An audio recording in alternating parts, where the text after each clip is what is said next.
Transforme sua rotina hoje mesmo e viva com bem-estar. Nesse mês de conscientização do lúpus, da fibromialgia e do Alzheimer, a Unimed Campos reforça a importância de cultivar hábitos saudáveis, como boa alimentação, prática de exercícios e estímulos cognitivos, para prevenir doenças crônicas e adicionar mais qualidade de vida aos que já possuem diagnóstico. Cuidar da saúde é um compromisso diário. Unimed Campos. Pode contar.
Oito horas 10 minutos em Campos, de volta com Folha no Ar, ao vivo aqui pela Folha FM 98,3, ao vivo no Face, no YouTube, no Instagram. Você acompanha este programa daqui a pouco em podcast, reprise na Plena TV logo mais, enfim, para você acompanhar aí na melhor hora do dia também.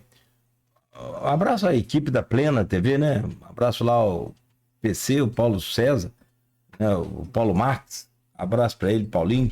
Abraço para o Gustavo, que é o gerente, Gustavo Abreu, doutor Gustavo Abreu, futuro médico e gerente geral lá da Plena. Bom, voltamos ao vivo aqui na Folha FM e 8 horas 11 minutos, Campos segue com tempo bom, céu claro, sol e calor. Carnaval com calor, hein, gente? Tá confirmado aí, não tem nenhuma previsão de chuva para os próximos dias no Carnaval brasileiro, aqui na região sudeste, né, pelo menos, no Rio de Janeiro, quando vai comer, é sol mesmo, calor, e o quê? Na Bahia já começou o Carnaval, já, né, e tem aí a temperatura alta também. Voltamos ao vivo, e, gente, hoje com o oferecimento de Proteus, Unimed Campos, Laboratório Plínio Bacelar, vacina Plínio Bacelar, Rede Mariana de Postos de Combustíveis e Radmed Diagnósticos por Imagem. Nós voltamos com Folha no Ar, hoje conversando com o Carlos Ronald. O pessoal te chama mesmo de Ronald, né? Mais de... Sim. A maioria das pessoas me conhece pelo nome de Ronald. As pessoas até estranham quando eu falo Carlos Ronald, né? Se falar, então, o nome completo, você tem... Deixa eu abrir aqui. Aí complica mais ainda, né? Porque você tem, inclusive, no sobrenome, seu Carlos Ronald. Cadê? Eu só coloquei Carlos Ronald. Macabu. Você tem Macabu. Macabu e Areias. Macabu e Areias. Você é parente da Cátia Macabu? Primo da Cátia Macabu. Sim. Então pronto. Bom. O marido da Cátia Macabu é da Pesagro. Aldo Soares, da Pesagro, funcionário da Pesagro. Querido amigo, me ajudou a combater o tal. Nem Globo Rural, que eu assisto muito, me ajudou. O problema de cochonilha, aquele pulgão branco, aquele. Tem muito em Campos, aliás, né? Tem muito. Ele falou, rapaz, bota. Eu já tinha comprado tudo que é coisa, que é veneno. Porque eu tenho um pé de louro lá em casa. E eu queria manter o pé de louro e tal.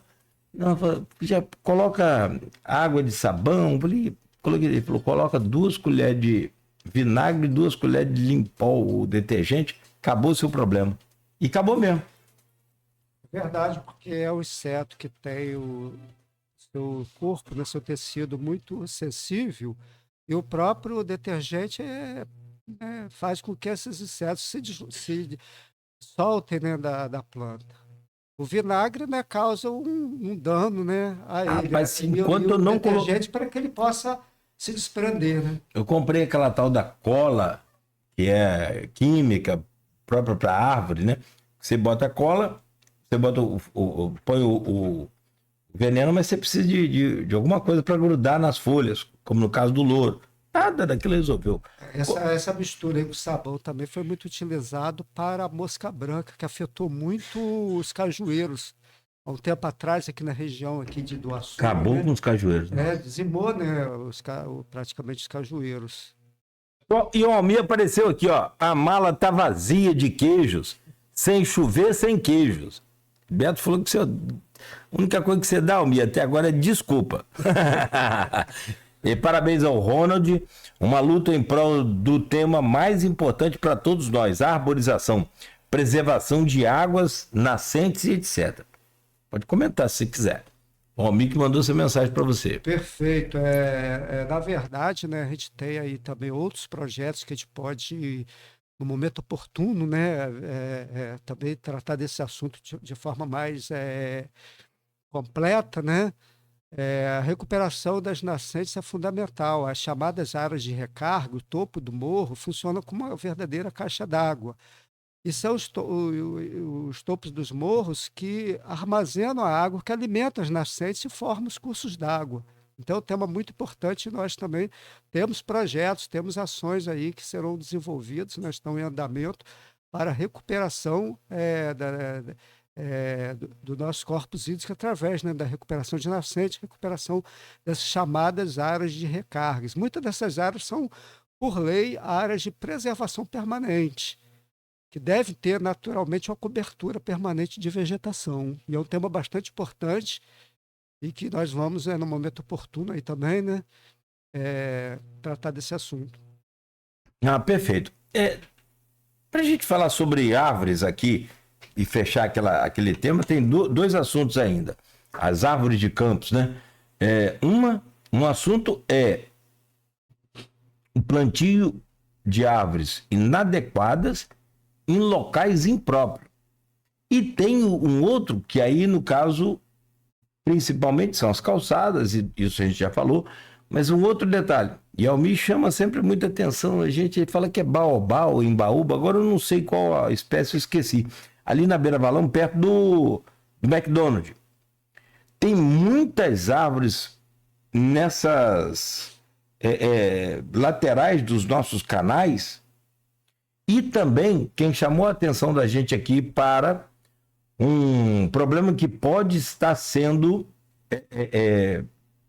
criado ou pela própria natureza, e aí não foi ação de ninguém, foi ação da própria natureza, com o leito do Rio Paraíba diminuindo a sua extensão, começaram a surgir ali árvores nas margens do Paraíba, mas ao lado desse dique, que é a nossa sobrevivência depende desse dique em Campos. Sem o dique aqui, a gente fica dentro d'água literalmente.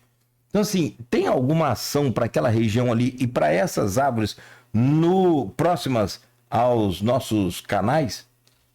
Então, em relação aos canais, como são canais artificiais que foram construídos com a finalidade de drenagem urbana, o canal Campos Macaé, na época do Império, de Dom Pedro II, foi construído como o meio de transporte, né, para o açúcar na época, né, que seria transportado através do Porto de Macaé. Então, é um canal histórico tombado pelo Instituto Histórico Nacional, mas tem que ter manutenção. E para se fazer essa manutenção com limpeza permanente, com uso de equipamentos, de máquinas, a arborização tem que ser espaçada. Então, o plantio de árvores em canais urbanos, não só o Campos Macaé, o Canal Coqueiro, o Canal do Saco e outros canais, né, que cruzam aqui, né, cortam a área urbana, o plantio de árvore tem que ser planejado, tem que ser cuidado para que não tenha depois que remover essas árvores para se promover essa manutenção. Então, o ideal é que seja colocado uma arborização mais espaçada para que entre uma árvore e outra as máquinas possam operar, né, sem causar dano às árvores e sem inviabilizar essa limpeza. E você citou aí o baobá, né, ali próximo ao cruzamento da... Você conhece ali? Conheço, próximo ao cruzamento ali da... Baobá não é uma árvore africana? Sim, é uma árvore de origem africana, é uma árvore que tem sido muito difundida em tempos atuais, né, até em termos de resgate, porque algumas áreas, alguns locais que foi detectado, né, a presença de estruturas, né, antigas da época, né, da escravidão, estruturas quilombolas, né, em Quissamã tem, né, construções lá atualmente preservadas, né, de senzalas, e com presença, inclusive, de baobá já bastante antigo, né, da época dos escravos. Mas o baobá da Beira Valão, ali próximo da esquina da Avenida José Alves de Azevedo, com o cruzamento da Arthur Bernardes, ele não é uma árvore centenária, é uma árvore que deve ter, no máximo, 30 anos. As pessoas pensam que é centenária pelo porte, porque é uma árvore de crescimento muito rápido. E foi colocado num local que pode, né, causar, né, dificuldades na manutenção do canal. Não só esse baobá, mas outras árvores que foram plantadas muito próximas umas das outras, né, na margem do canal, que é um canal artificial que necessita de manutenção permanente, de desobstrução, né, até para evitar, nos períodos de cheias, né, que ocorra, né, transbordamento, né, em função dessas obstruções, de lixo que é indevidamente despejado, a própria vegetação aquática, né, que se desenvolve, né, nesses locais, requer uma permanente manutenção. Então, as pessoas têm que tomar bastante cuidado, evitar de fazer plantios, né, nesses locais, para que o poder público possa fazer esse ordenamento, né? Em relação ao Paraíba, como você falou, o DIC é uma estrutura que foi construída, né, na década de 70, que para isso, né, garante que a cidade de Campos não sofre mais com as enchentes, que a grande cheia, né, aconteceu em 1966, e de lá para cá nós tivemos duas grandes cheias que não inundou a cidade, exatamente porque já contávamos com o DIC, né, que foi as cheias de 1999, 1997 e a cheia de 2007. Foram duas cheias mais expressivas após a de 66 e que a cidade estava protegida. E esse DIC ele carece de permanente inspeção e manutenção para que ele continue, né, promovendo, né, essa segurança, né, à cidade. E, diga-se de passagem, né, a água, nela, se tiver alguma abertura, algum rompimento do DIC, naquele ponto ali ela vai passar e vai continuar causando danos ao DIC e alagando a cidade.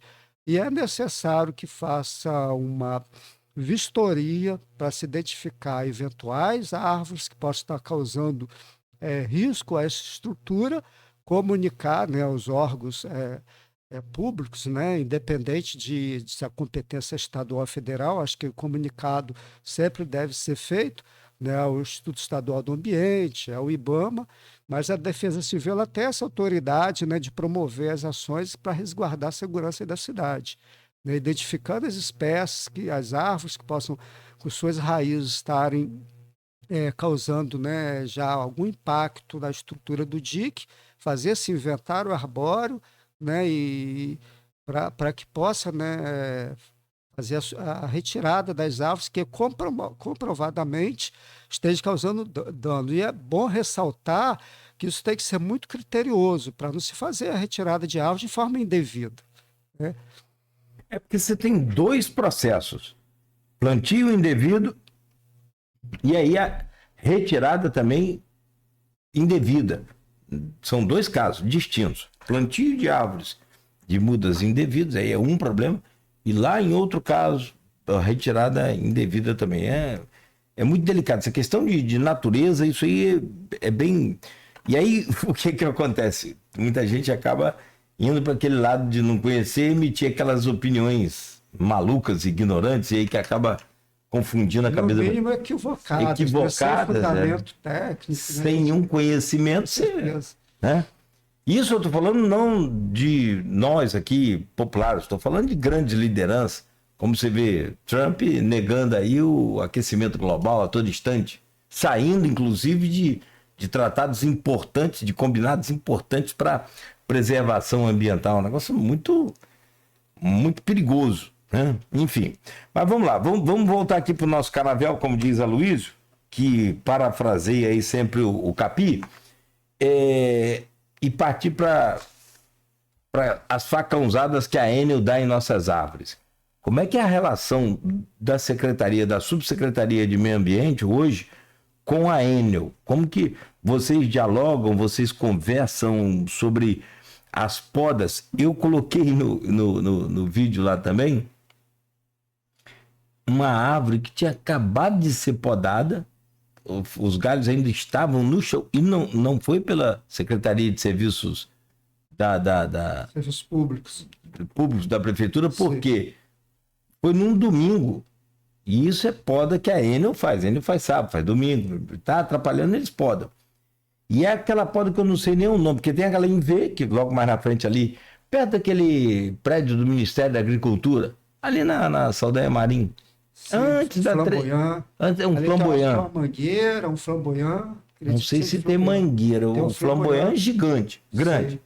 Enfim, e eu acabei flagrando assim, não vi o carro da Enel, mas é característica, ele só cortou de um lado e acabou, tirou o fio, tá livre e vai embora.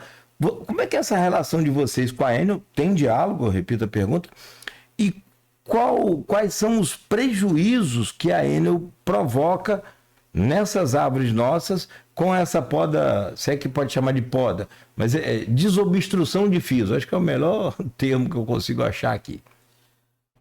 É um tema complexo, né, com certo grau aí de dificuldade de solução.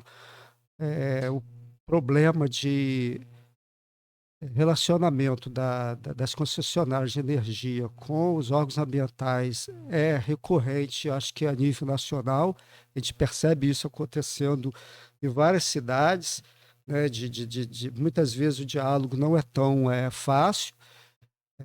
A concessionária ela tem a prerrogativa de fazer essa desobstrução, porque a rede transmissora é uma área de servidão da empresa, né, de domínio dela, né, de concessão. Inclusive, a empresa ela tem que ter a licença ambiental para operar, né, para desenvolver essas atividades, ela tem que estar licenciada, inclusive no órgão ambiental do município, né, a empresa é licenciada.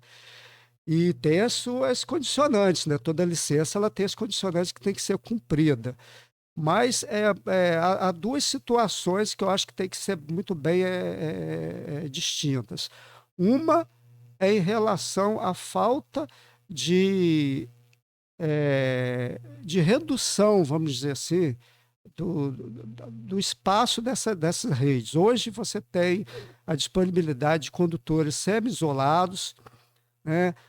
Numa situação mais avançada, que infelizmente no Brasil não é adotada, até por questões econômicas, questões de custo, que é o cabeamento subterrâneo, para que a gente seria o melhor dos mundos, né, que a rede elétrica não fosse superficial, fosse subterrânea. Sob o ponto de vista estético, a eliminação de postes de rede elétrica seria a melhor solução. Mas a gente está muito distante, né, dessa realidade, mas minimamente o isolamento, aqueles cabos que eles são juntados, né, são mais compactados, mais compactos. E isolados. Isolados, que conseguem passar por entre os galhos das árvores sem ter a necessidade dessa intervenção mais drástica. Mas muitos desses cabos transmissores são de alta tensão, que não são isolados. E nesse caso, que ocorre essa poda em U ou em V, como você relatou, e alguns casos que não são nem U nem V, fica a copa totalmente pendente para um lado, né, com a árvore totalmente desequilibrada. Nessas situações, nós, quando detectamos uma situação de poda inadequada, exagerada, independente de ser uma concessionária, pode ser um cidadão, quem promover uma poda que caracterize como dano à árvore de forma drástica, desnecessária e sem justificativa, o causador está passivo de ser multado pelo órgão ambiental. Uma dificuldade que nós encontramos que quando desse processo de manutenção não a fiscalização não fraga o momento da poda, muitas vezes fica difícil você determinar a posteriori se aquela ação foi realmente exagerada, porque você não sabe qual a condição anterior em que se encontrava aquela árvore, porque ela já vem de uma sucessiva situação de podas permanentes.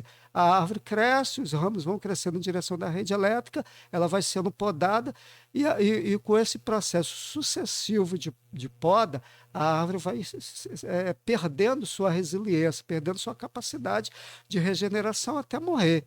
Algumas árvores são bastante resistentes à poda, como a amendoeira, ela consegue se regenerar de forma permanente a longo prazo. Outras árvores, como a sibipiruna, ela vai enfraquecendo, ela vai perdendo força, e acontece um fato curioso. Muitas dessas sibipirunas, elas são parasitadas pela ficus, que o próprio pássaro deposita a semente do fico na copa da sibipiruna, aquele material ali orgânico que fica na copa da árvore, resto de folha, aquele material já em decomposição, alimenta a figueira, ela abraça a árvore, né, a sibipiruna, como outras árvores, e mata. É chamada mata-pau. Essa figueira é muito conhecida como mata-pau, porque ela. Essa é uma figueira. Não é erva de passarinho, não. Não é erva de passarinho, é uma figueira. Erva de passarinho mata a árvore também. Mata, mas eu estou me referindo à figueira. Era figueira, sim. Então a poda. A ficus é uma figueira? É uma figueira. Então, a poda drástica, a poda excessiva, ela vai enfraquecendo a árvore vai perdendo sua capacidade de repor a sua parte aérea, a sua copa, até ela morrer. Então, se nós detectamos que a poda foi inadequada, foi indevida, foi exagerada, né, com certeza nós temos a prerrogativa, né, e o dever, né, de autuar e de multar, né, quem vier a fazer isso. A gente está comentando sobre a concessionária, que é a empresa detentora, né, dessa prerrogativa de fazer a poda sobre sua rede. Então, quem mais faz poda no município hoje em dia é a própria concessionária, mais do que a própria poder público, porque hoje você tem rede elétrica e todos os lados das ruas. Eu lembro que a Formosa e a rua Alberto Torres, por exemplo, há coisa de 20 anos, você só tinha rede elétrica de um lado. E o outro lado da rua, ela é arborizada. Com o aumento da demanda de energia, né, mais prédios, mais edifícios surgindo, a demanda vai aumentando, então passou a se adotar a distribuição de energia em ambas as faces das ruas. Então, aquela condição favorável que a gente tinha de árvores de pequeno porte embaixo da rede elétrica e do outro lado da rua, sem a rede elétrica, árvores maiores, para que a gente pudesse ter uma cidade mais bem arborizada, essa condição se perdeu ao longo do tempo na área mais central da cidade. E com isso, você tem essas intervenções da concessionária de fazer essas podas mais drásticas. Então, respondendo assim de forma mais direta à pergunta, todos que realizarem podas, e a gente está falando mais especificamente, esse tema que se abordou, da concessionária, são passíveis de receber multas, né, seja pelo descumprimento das condicionantes da licença, seja pela detecção em loco, né, do flagrante de podas drásticas. E nesse aspecto eu faço aí essa solicitação, essa colocação aí para que os próprios moradores, ao perceber que uma poda está sendo feita de forma exagerada em frente à sua residência, ao seu comércio, ao seu domicílio, que acione, né, o órgão ambiental para que a gente possa se deslocar à fiscalização, uma vez detectando qualquer prática inadequada, que a concessionária possa ser responsabilizada. Pois assim, filmou, gravou, qualquer coisa ali é o flagrante, né? E denunciar naturalmente para que os órgãos tomem essa medida. Cláudio, outras medidas nós podemos tomar. Mas não tem nem diálogo com eles, né? O diálogo com a concessionária ela é bastante difícil, né? No passado, né, eu me reporto à época que a Ampla entrou aqui no mercado, né, como detentora aí dessa concessão. Nós tínhamos um contato muito mais permanente. Tinha uma diretoria dela que era, né, local, né, que a gente tinha essa conversa assim, quase que permanente, né, não só para solicitar eles o desligamento de rede, quando havia necessidade de uma remoção da árvore, quando a intervenção era de responsabilidade do poder público, né, tinha esse acesso mais rápido para o desligamento de rede, como também o diálogo no sentido de orientá-los e de ter essa conversa mais aberta e mais direta, né, em relação à conduta mais adequada em relação à arborização. Hoje, isso é bem mais difícil, né, ter diálogo com a concessionária. Estamos abertos, né, a recebê-los, né, a conversar, mas a gente percebe não vai haver, essa não vai dificuldade de diálogo. Infelizmente, lamento, mas não vai haver. Eu converso muito aqui com o Carlos Fernando Guru, do Procon. Ó, tem vários problemas, várias empresas têm problemas, né? Prestadoras de serviço, mas pelo menos a maioria delas busca resolver o problema com o consumidor. A Enel nem aparece, nem dá satisfação, não vai nem na audiência o juiz, não vai nem na audiência nos fóruns, na justiça. Então, quanto mais numa reunião, né, de livre e espontânea vontade. Os caras são complicados. Então, aí você percebe como que lidar, né, de forma administrativa com a arborização urbana é complexo. Você tem as concessionárias que fazem as intervenções, nós temos as pessoas que também fazem, cidadãos comuns que fazem podas irregulares, que plantam árvores inadequadas, mas nós estamos preparados, estamos nos planejando para lidarmos cada vez melhor com essa situação, não só no sentido de coibir atos, né, danosos à arborização, mas no sentido também de implantar uma arborização mais adequada, né, que eu acho que o sonho, né, de qualquer gestor ambiental, né, é transformar a sua cidade, né, numa cidade padrão, na cidade exemplo, né, de arborização urbana. A gente tem essa missão, a gente tem esse desejo, né, de dar essa contribuição, deixar esse legado, né, de uma cidade bem arborizada. Vamos entrar nessa seara aí, então. E eu me lembro que a última vez que eu tô falando que foi o último que teve, mas a última vez que eu acompanhei como repórter, alguma ação assim coordenada em Campos, e aí depois disso deve ter havido outras, eu não acompanhei, mas foi Zacarias Albuquerque, acho que foi secretário de Meio Ambiente em Campos, e ele fez um plantio muito grande de pata de vaca e algumas frutíferas, não lembro mais quais as, siriguela eu não sei, masessazinha, bichinha azeda que tem... Não, tem muita vitamina C. Ah, sim, acerola. Acerola. Eu me lembro disso. Então, Cláudio, a gente tive a oportunidade, né, de estar coordenando esse trabalho na época, que Zacarias lembra disso? Eu que fui o diretor, né? Isso foi em 2000 e... Foi com o Arnaldo Viana? Isso foi principalmente de 2001, por aí. Mas começou um pouco antes do planejamento, né? Foram plantados na época em torno de 14 mil árvores no município todo, né? Não só na cidade, no distrito. E nós inovamos em dois sentidos: diversificar as espécies na época, né? E utilizando espécies de menor porte sob rede elétrica, né? Criamos áreas verdes, bosques, pomares. E hoje, né, com esse projeto Vias Verdes, a gente veio trazendo uma nova diretriz. Na época, né, a gente tinha um pouco de experiência, mas com o passar do tempo a gente se capacitou né, e adquiriu, né, expertise maior em questões de arborização urbana, mas foi uma primeira inovação bastante significativa.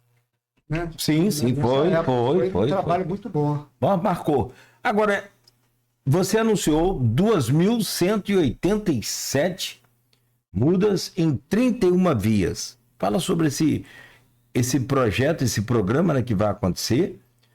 Já quando vai ser e quais são essas mudas, detalhe quais são essas vias, como é que vai ser esse? Então, esse projeto já está acontecendo desde agosto de 2024, no ano passado, que foi iniciado, foi contratada uma empresa para fazer esse plantio, né? Nós fizemos uma licitação, optamos por licitação porque a estrutura do poder público hoje, nós não temos, como já houve no passado, equipes mais robustas, né? A tendência da terceirização, a tendência que já acontece há algumas décadas, né? No passado nós tínhamos um parque de jardins com equipe própria da prefeitura que fazia poda.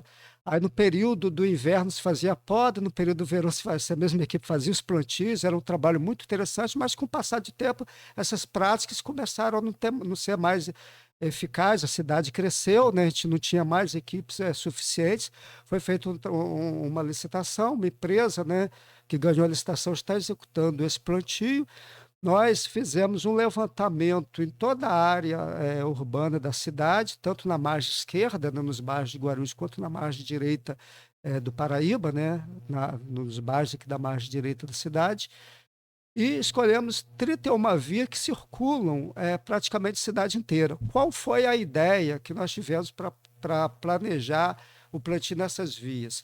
Democratizar a arborização na cidade inteira, porque muitas dessas vias atravessam vários bairros, cruzam a cidade, né, são vias extensas. Isso faz com que a gente tenha uma equidade melhor na distribuição, para que não crie aquela ideia de que você privilegiou uma área da cidade, um bairro, né, mesmo porque você não consegue arborizar a cidade como um todo de uma única vez. Porque, Cláudia, é muito interessante as pessoas terem essa noção. Se você planta muitas árvores num curto espaço de tempo, você vai estar acrescentando uma quantidade de árvore muito grande na cidade, sem uma correspondente capacidade de estar fazendo aquela manutenção que ela precisa nos seus primeiros anos de vida. Aquela poda de formação para estruturar a copa da árvore, né, a rega. Então, a gente optou por um plantio relativamente grande, né? 2.187 árvores, é um número, né, que vai acrescentar uma quantidade significativa, mas não tão grande que a gente não pudesse ter também a capacidade de fazer a manutenção, para que nos próximos anos a gente volte a acrescentar em outros projetos, né, uma quantidade também de árvores na cidade.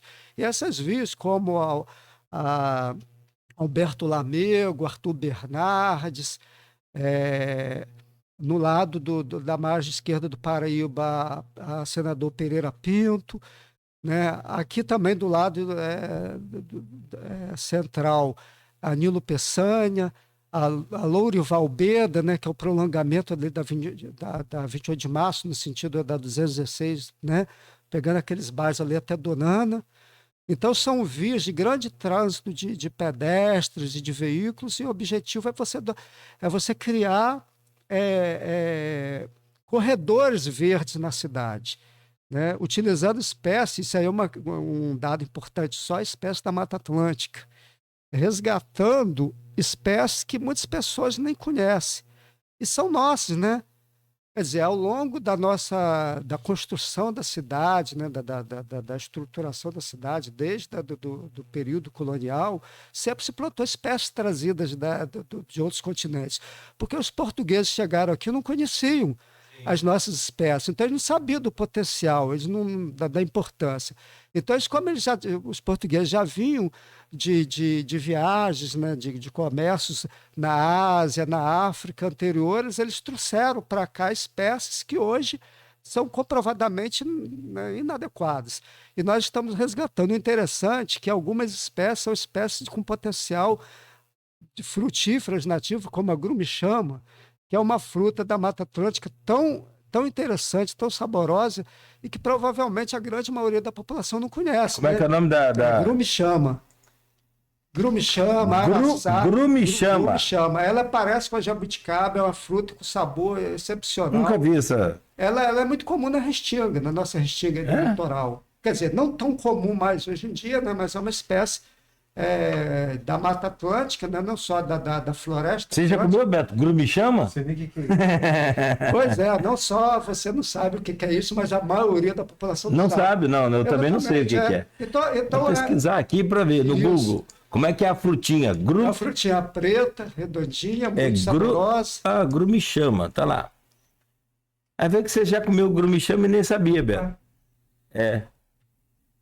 Então, a gente está fazendo. Ela parece que é jabuticaba mesmo, cara. Parece? Parece. Mas ela parece, sabe com o quê?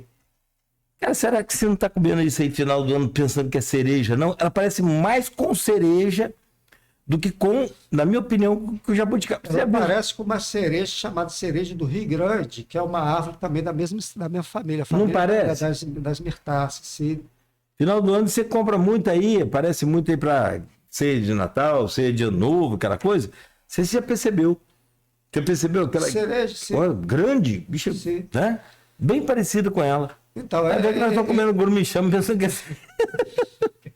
Mas a expectativa é isso, que a gente traga para a população que, da mesma forma como as pessoas dizem que nós estamos de costas para o Paraíba, né? O Paraíba, a gente essa tem esse riqueza problema, que é o Paraíba cortando a nossa cidade, a gente pouco valoriza o Rio, pouco contempla a beleza dele, a imponência desse rio, né? Um rio importantíssimo.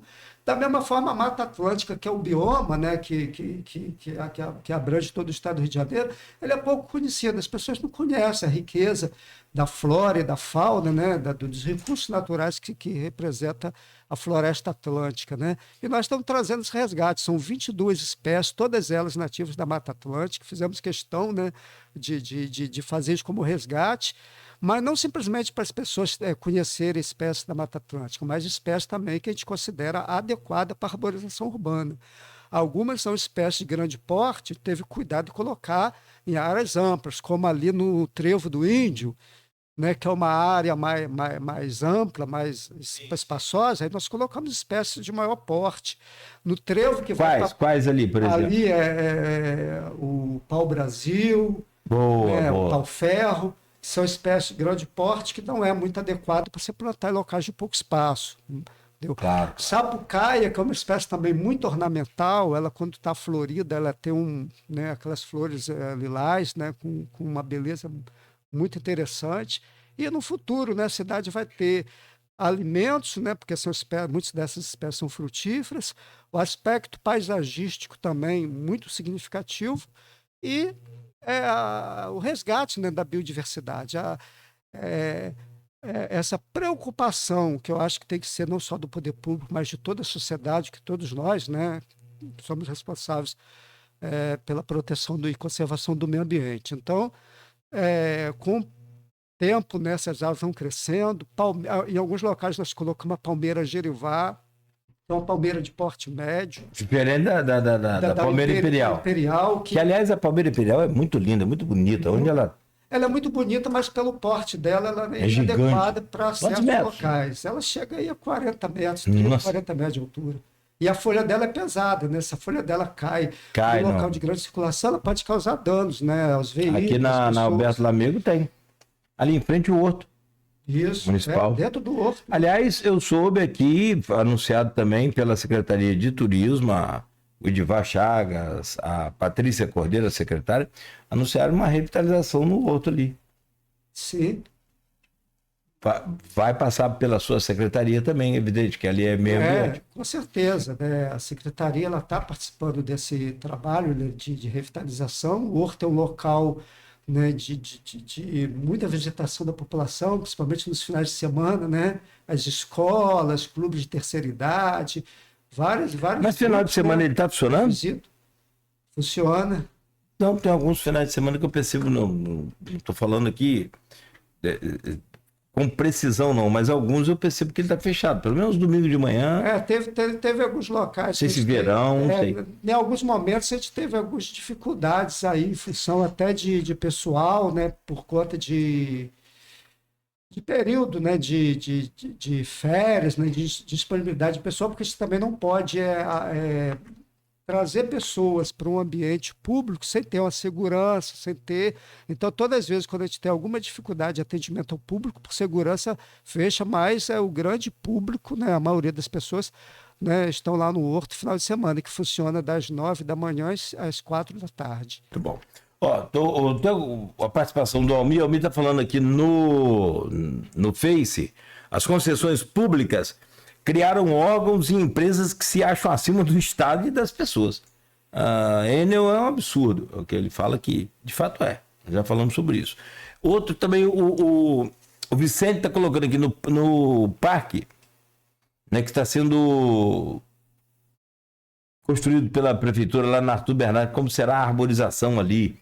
Vamos falar sobre isso também, mas eu quero fechar com você aqui sobre o plano diretor municipal de arborização e de áreas verdes urbanas.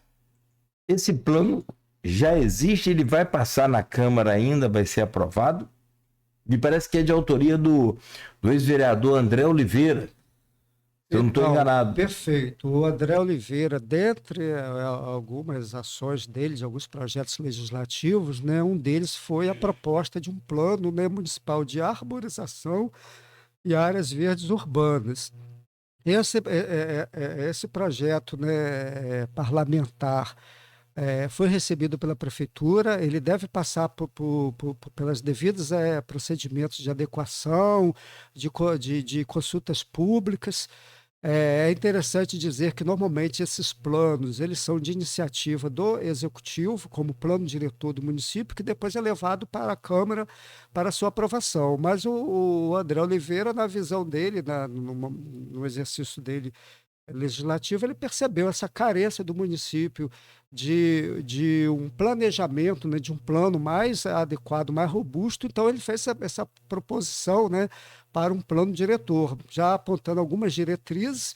Isso, ao ser recepcionado pelo executivo, né, deve passar por esse trabalho de constituição de equipes, né, multidisciplinar, para que ele possa ser trabalhado, né, de forma a abranger todos os aspectos que envolvem a arborização urbana, que não é simples, né? Nós estamos aqui falando de vários aspectos, né? Dá para perceber como que conduzir, né, um planejamento da arborização é complexo, porque a arborização, eu sempre digo que é o elo fraco da corrente. A arborização, por ser um elemento vivo do ambiente urbano, ele acaba sendo mais vulnerável que outros componentes da arborização. As pessoas não percebem, mas a arborização ela é uma estrutura, é um equipamento urbano, né? É um ser vivo que tem que ser preservado, importante por vários aspectos, para o equilíbrio térmico, para a contenção de ruídos, retenção de poeira, né? Diminuição, né, da temperatura. Então, não se discute a importância da arborização urbana, mas ela é também, tecnicamente falando, um equipamento urbano, como é um poste, uma iluminação, as vias de acesso, mas é o elo fraco, né, pela sua vulnerabilidade. Então, nesse sentido, Cláudio, muitas vezes você tem dificuldade, né, o poder público tem dificuldade de alocar as árvores, porque quando você vai implantar uma arborização, sempre tem as incompatibilidades. Você não vai colocar uma árvore que atrapalhe um semáforo, uma iluminação em esquina, que você tem que ter uma boa visibilidade. Então, nesse sentido, essa iniciativa parlamentar, né, de criar, né, essa proposição é importante para que a gente tenha esse instrumento que norteia não só o poder público, mas a sociedade de um modo geral. É importante ressaltar que o poder público, através do próprio processo democrático de alternância no poder, você tem gestões que vão se sucedendo. E muitas vezes você não tem naquela gestão, naquela estrutura, técnicos, profissionais que tenham uma visão adequada da arborização. Então é importante você ter um instrumento que fique disponível para os gestores terem, né, tê-lo como instrumento de planejamento, né, para a arborização urbana. Então, é uma iniciativa importante, a gente deve dar prosseguimento E ele deve recepcionar também, não sei ainda como que isso será feito, né? O antigo Código de Arborização, que é a Lei 5569 de 93.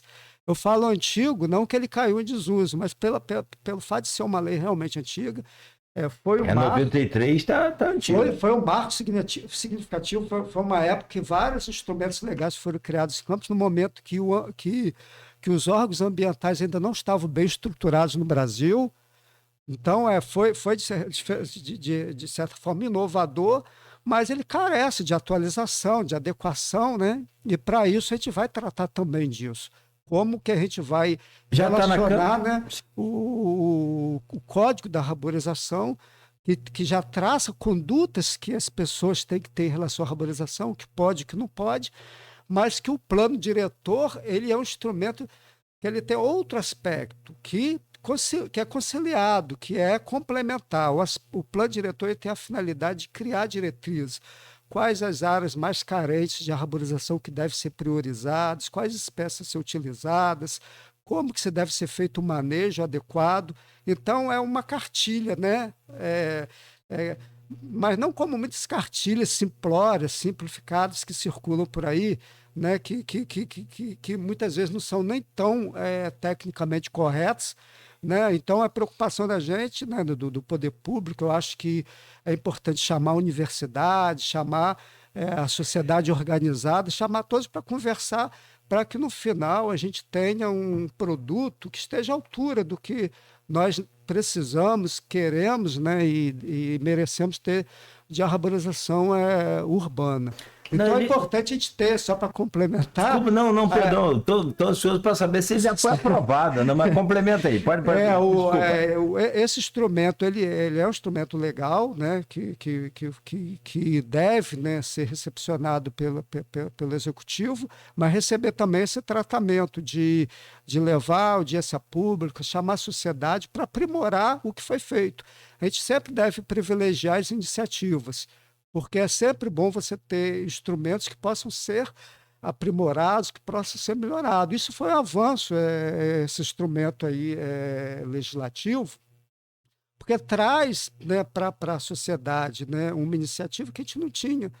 Né? Isso é muito importante, mas é necessário também, Cláudio, que, complementando aí a minha colocação, é importante que seja um instrumento que traga diretrizes, metas, para que no final você não tenha um instrumento que não leve a lugar nenhum. Você tem que ter um instrumento que seja efetivo. Vamos arborizar a cidade, vamos criar projetos, mas esse projeto eles têm que ser feito à luz de um planejamento, de um plano que aponte, né? É como o plano diretor da cidade. O plano diretor da cidade, que tem que ser revisado a cada 10 anos, ele aponta para onde que a cidade deve crescer, quais os instrumentos complementares que devem ser implementados para a efetivação de um plano diretor, que o plano diretor, na verdade, é a diretriz para a cidade se desenvolver de forma ordenada. O plano de arborização é nesse sentido também, mais específico para a arborização.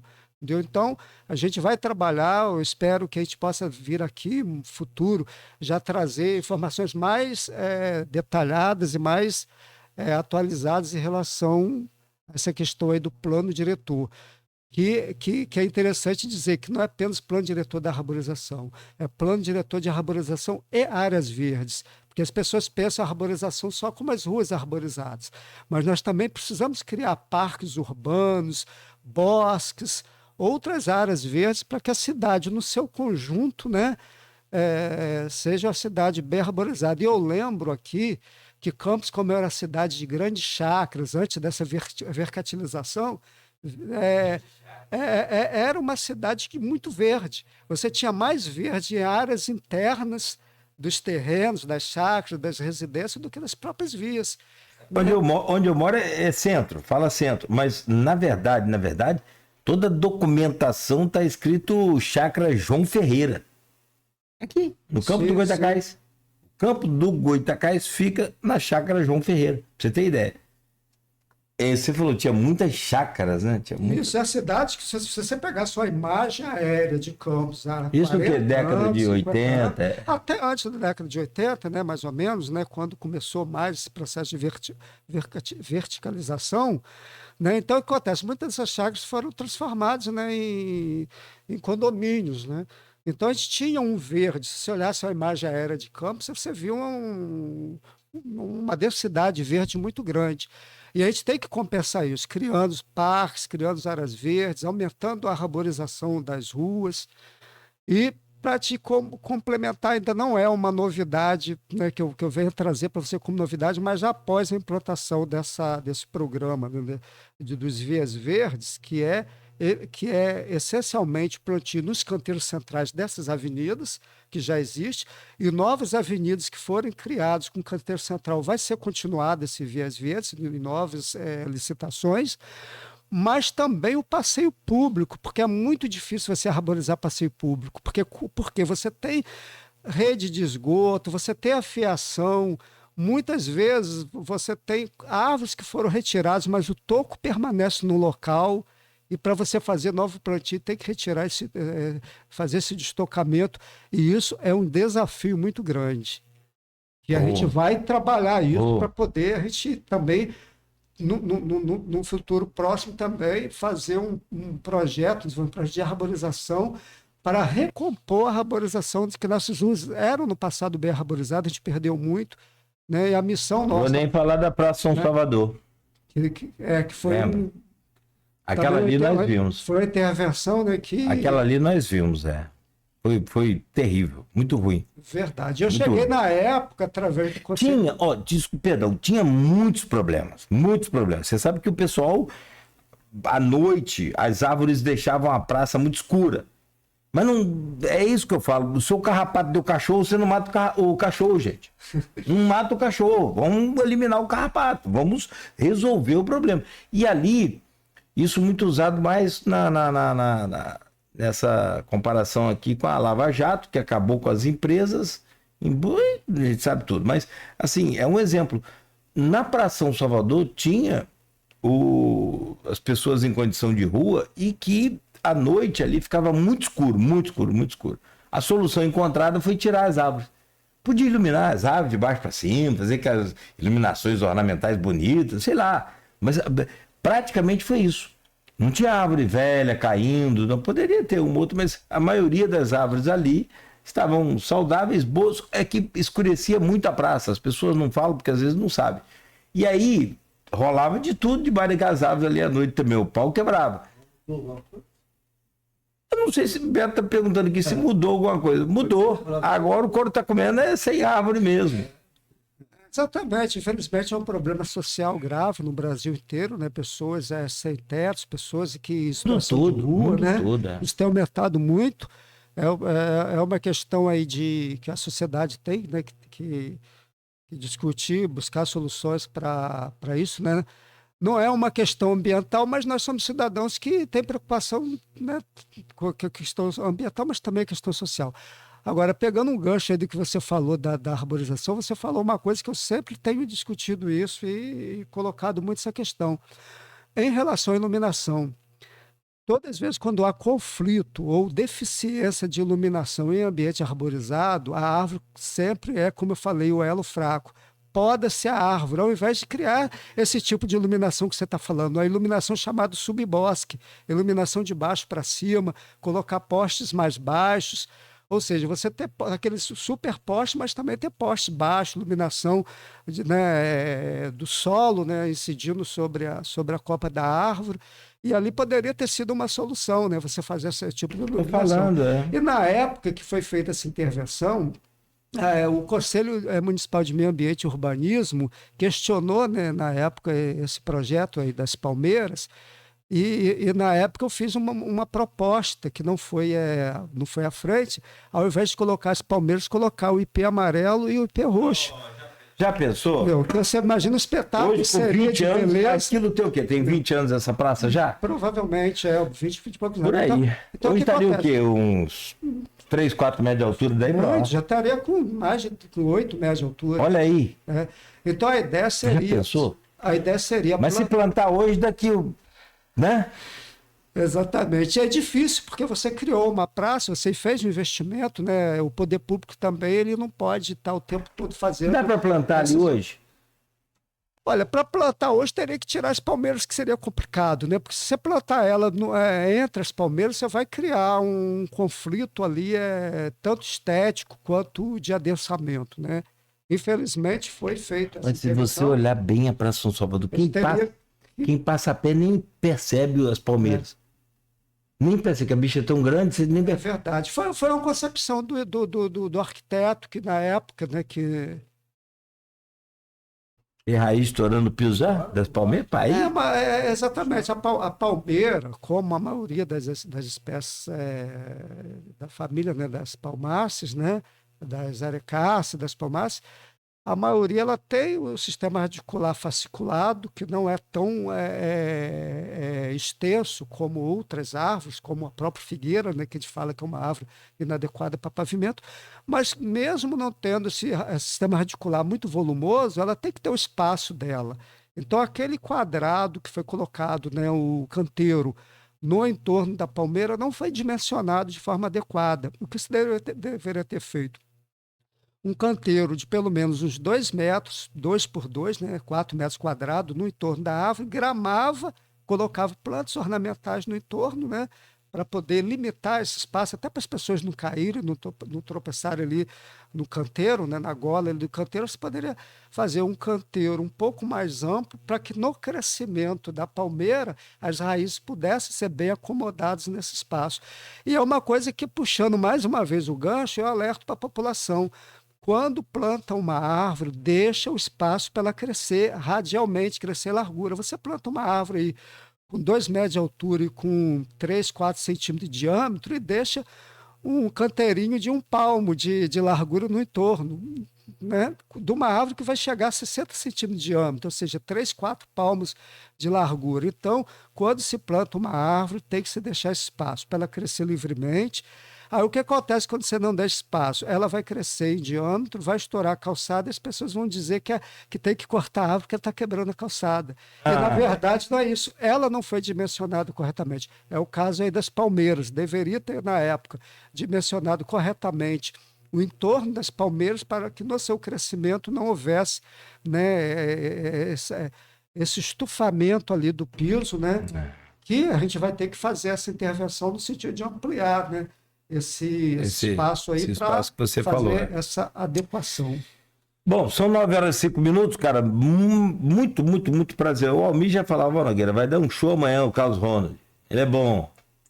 E de fato, muito bom. Deu um show, se conhece muito, tem muita experiência, né? Que você falou, e que bom que ao longo dos anos você, né, vai ganhando mais o conhecimento, a experiência e vai aplicando e emprestando a gente aqui de forma bem didática tudo que a gente precisa saber.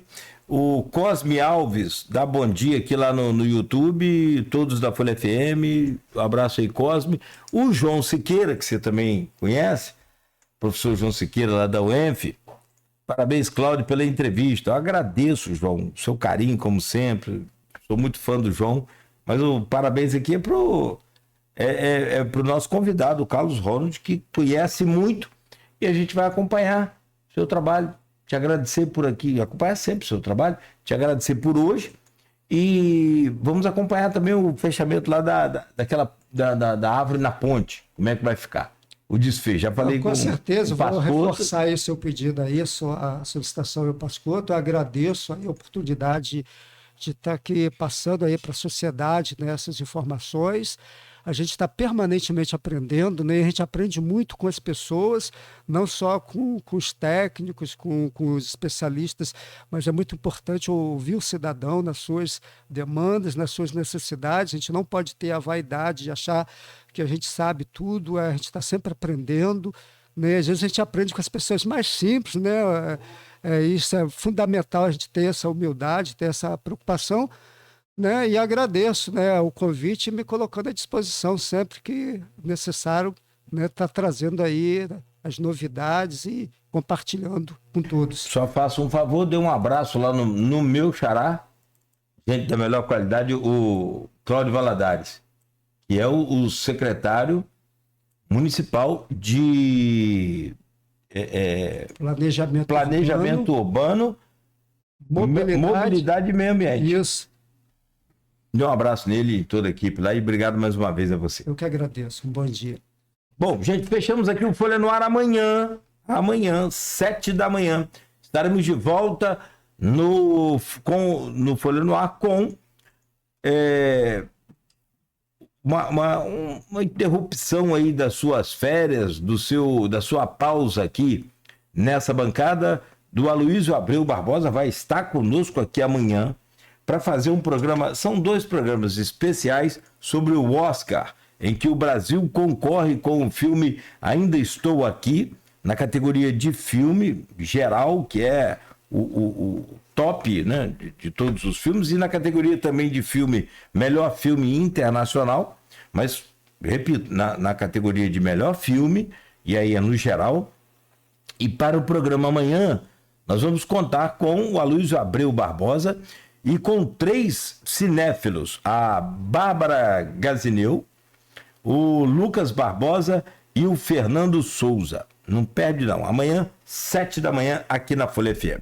No oferecimento de Proteus, Unimed Campos, Laboratório Plínio Bacelar, Vacina Plínio Bacelar e Rede Mariana de Postos de Combustíveis. Ficamos por aqui hoje, de volta amanhã às 7.